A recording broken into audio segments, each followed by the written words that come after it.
الله عليه وسلم يصلي بأصحابه إذ خلع عليه ووضعهما عن يساره ولما رأى ذلك القوم ألقوا نعالهم فلما قضى رسول الله صلى الله عليه وسلم صلاته قال ما حملكم على إلقاء نعالكم قالوا رأيناك ألقيتنا عليك فألقينا نعالنا قال إن جبريل صلى الله عليه وسلم أتاني فأخبرني أن في نعليك قدرا أو وزنا وقال إذا جاء أحدكم إلى المسجد فلينظر فإن رأى في نعليه قدرا أو وزنا فليمسحه ليصلي فيهما رواه ابو داود فی کتاب الصلاۃ باب الصلاۃ فی النعل۔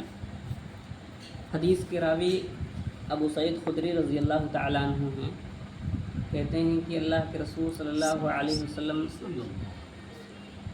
صحابہ کو نماز پڑھا رہے تھے اور نماز ہی کی حالت میں آپ نے اپنے جوتے اتارے اور بائیں طرف رکھ دیے۔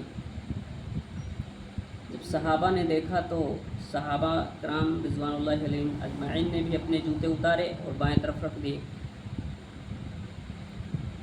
جب آپ صلی اللہ علیہ وسلم نے نماز پوری کر لی تو پوچھا کہ ما حملکم علی القاء نعالکم، تم لوگوں نے اپنے جوتے کیوں اتارے؟ تو صحابہ نے کہا کہ اللہ کے رسول رأیناک القیت نعلیک فالقینا نعالنا، اللہ کے رسول ہم نے دیکھا کہ آپ نے اپنے جوتے اتار دیے تو ہم لوگوں نے بھی اپنے جوتے اتار دیے۔ تو اللہ کے رسول صلی اللہ علیہ وسلم نے فرمایا کہ جبریل امین نے آ کر کے مجھے خبر دی کہ اللہ کے رسول آپ کے جوتے کے اندر گندگی لگی ہے۔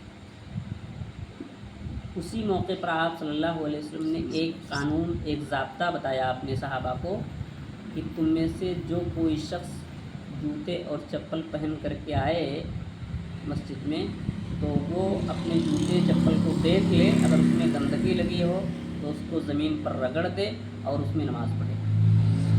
اس حدیث کو امام ابو داؤد نے کتاب الصلاۃ کے اندر ذکر کیا ہے اور ایک چیپٹر قائم کیا ہے کہ باب الصلاۃ فی النعل، یعنی جوتوں میں نماز، جوتے پہن کر نماز پڑھنے کا بیان۔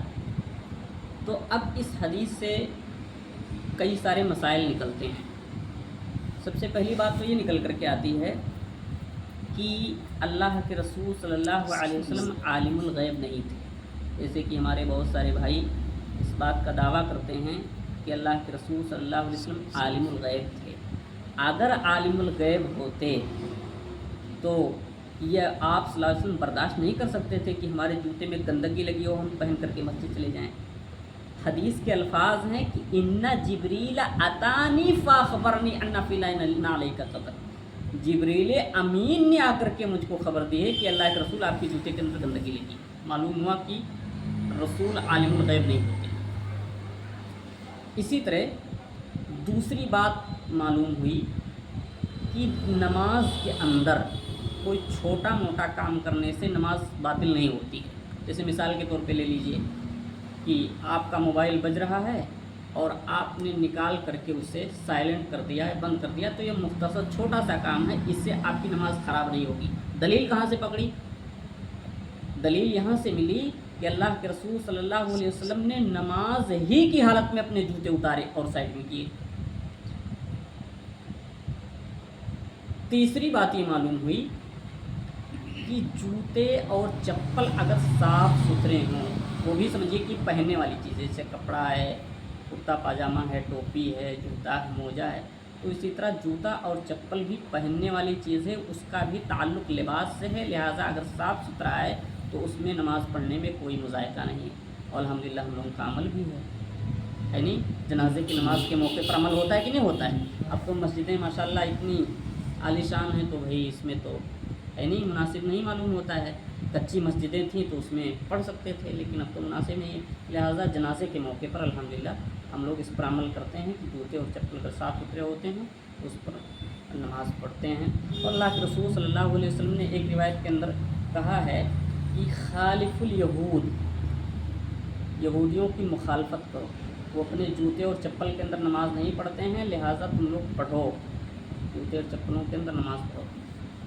میرے بھائیوں، یہ چند مسائل حدیث کی روشنی میں ہم نے آپ کے سامنے رکھے ہیں اور آپ کے علم میں بھی اضافہ ہوا ہوگا۔